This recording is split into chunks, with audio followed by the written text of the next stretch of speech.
এবং এই সূরা বাকারার আরো সামনে গিয়ে আল্লাহ বলেছেন ওয়াইন কুনতুম ফি রাইবিন মিম্মা নাযালনা আলা আবদিনা ফাআতু বিসূরাতিন মিন মিসলিহি ওয়াদউ শুহাদাআকুম মিন দুনিল্লাহি ইন কুনতুম সাদিকিন।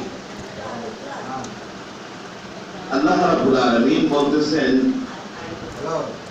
যে এই কোরআনে কারীম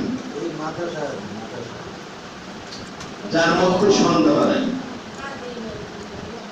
এই কোরআনে কারীমের মতো কোরআন তো তোমরা তৈরি করতে পারবে না।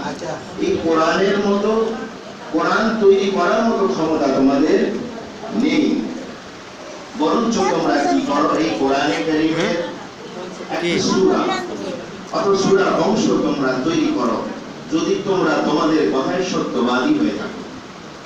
এবং সাথে শুধু তোমরাই নাই, তোমাদের অভিভাবক যারা তাদেরকেও সাথে নাও, তোমাদের উপদেষ্টা যারা তাদেরকে সাথে নাও।